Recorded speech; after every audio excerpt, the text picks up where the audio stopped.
The Tipping Point: How Little Things Can Make a Big Difference by Malcolm Gladwell, broken down by chapters, and provide actionable steps that entrepreneurs can take to implement these points to be successful in their business and life. Chapter 1: The 3 Rules of Epidemics. The first chapter of the book introduces the concept of the tipping point, which is the moment when a small change can lead to a big outcome. Gladwell argues that social epidemics, such as the spread of diseases or the popularity of fashion trends, follow 3 rules. The law of the few: a small number of people are responsible for the majority of the spread of the epidemic. The stickiness factor: the epidemic needs to be memorable and resonate with people. The power of context: the environment and situation play a significant role in the spread of the epidemic. Gladwell uses the example of the spread of syphilis in Baltimore in the 1990s to illustrate these rules in action. He argues that the epidemic was contained when public health officials focused on the connectors who were responsible for spreading the disease, created a memorable campaign to raise awareness, and changed the context in which the disease was spreading.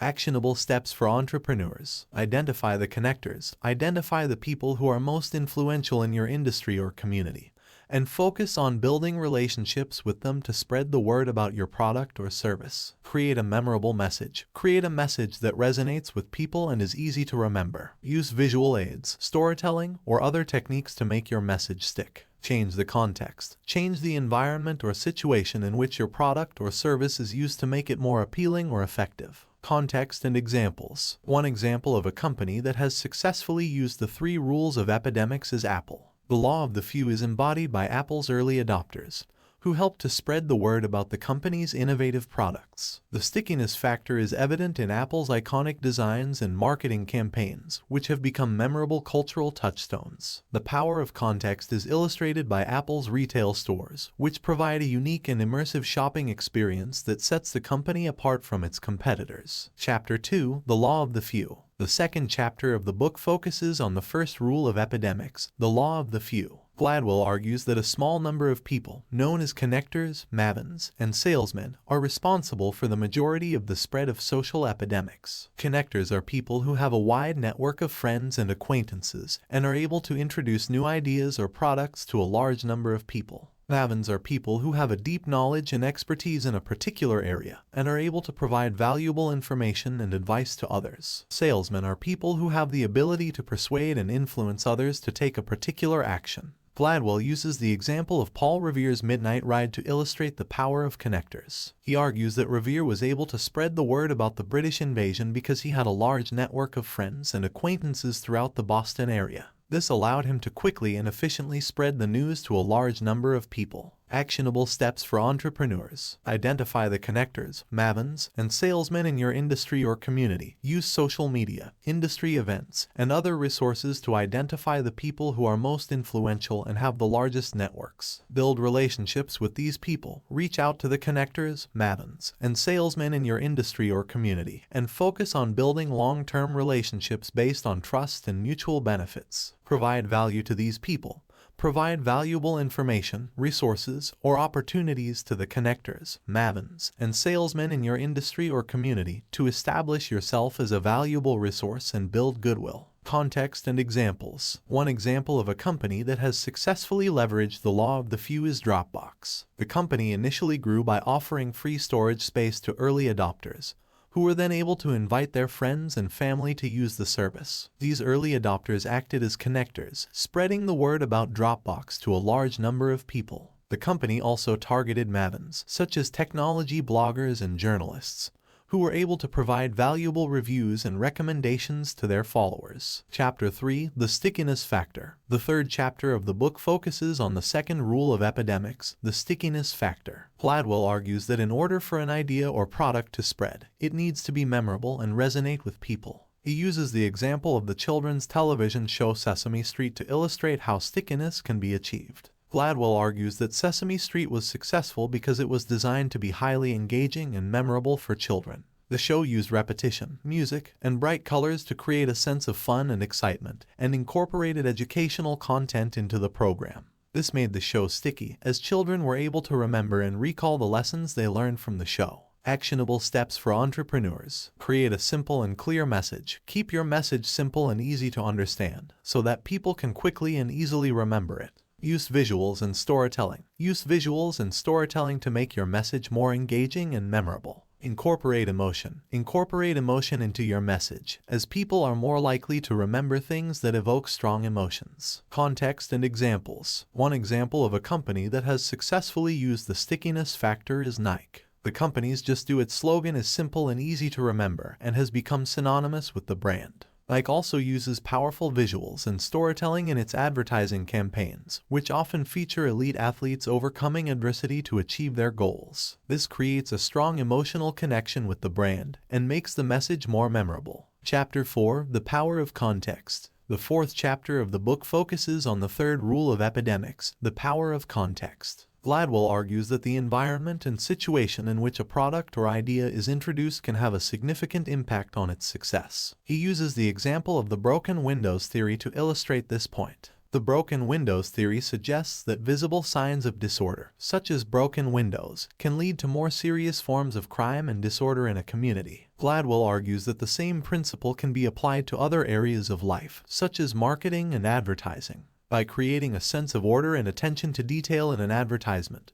For example, companies can create a more favorable context for their products. Actionable steps for entrepreneurs. Pay attention to the details. Pay attention to the details of your product or service, and create a sense of order and attention to detail in your marketing and advertising. Use environmental cues. Use environmental cues, such as colors, lighting, and music, to create a specific mood or context for your product or service. Context and examples. One example of a company that has effectively used environmental cues to create a specific mood is Starbucks. The company's stores are designed to create a sense of comfort and relaxation, with warm lighting, comfortable seating, and a pleasant aroma. This creates a favorable context for customers to enjoy their coffee and other products, and contributes to the overall success of the brand. Chapter 5: The Power of Context. The fifth chapter of the book continues the discussion of the power of context, but focuses on how small changes in the environment can lead to big outcomes. Gladwell uses the example of the New York City subway system to illustrate this point. In the 1980s, the New York City subway system was known for its high crime rate and graffiti-covered trains. However, by making small changes to the environment, such as removing the graffiti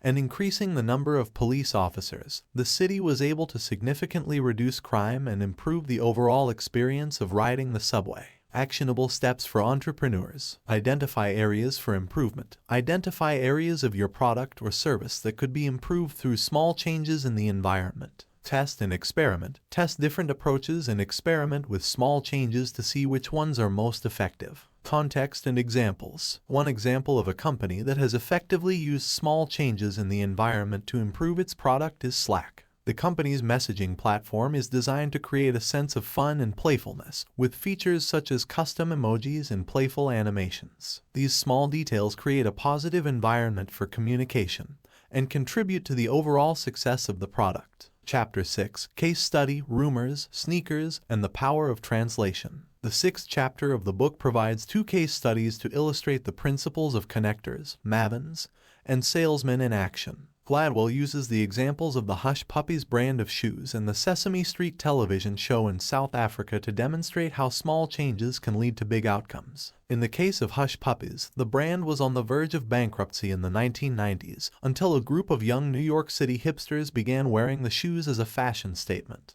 The trend quickly spread through the city and then across the country, saving the brand from failure. The hipsters acted as connectors, spreading the trend to a wider audience. In the case of Sesame Street in South Africa, the show was initially unsuccessful because it did not resonate with the local audience. However, the show's producers worked with local artists and educators to adapt the show for the South African context, incorporating local languages and cultural references. This helped to make the show more relatable and successful in the region. Actionable steps for entrepreneurs. Be open to adapting. Be open to adapting your product or message to better suit the needs and preferences of your target audience. Work with local influencers. Work with local influencers, such as artists, educators, or other community leaders, to help spread the word about your product or service. Context and examples. One example of a company that has successfully adapted its product for different markets is McDonald's. The company has adapted its menu and marketing to suit the needs and preferences of different countries and cultures,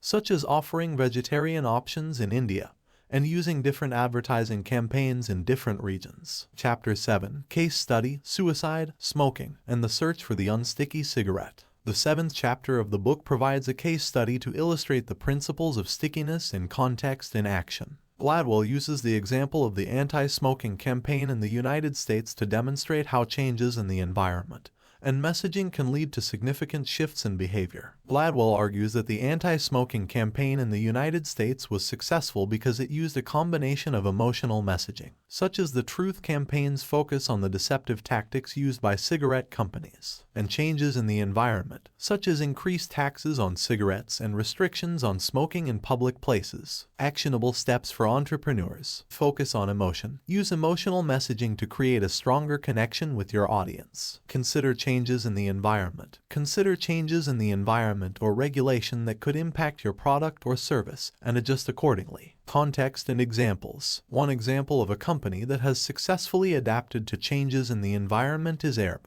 The company has adapted to changing regulations and restrictions on short-term rentals by working with local governments and offering new products and services, such as long-term rentals and experiences. Chapter 8. Conclusion, Focus, Test, and Believe. The 8th chapter of the book provides a conclusion to the principles and insights discussed throughout the book. Gladwell argues that in order to create a tipping point, entrepreneurs need to focus on a specific target audience, test their ideas and products, and believe in their vision. Actionable steps for entrepreneurs. Define your target audience. Define a specific target audience and focus on building relationships with that audience. Test and experiment. Test your ideas and products through experimentation and iteration, and make adjustments as needed. Believe in your vision. Believe in your vision and have the conviction to pursue it, even in the face of obstacles or skepticism. Context and examples. One example of a company that has successfully followed these principles is Amazon.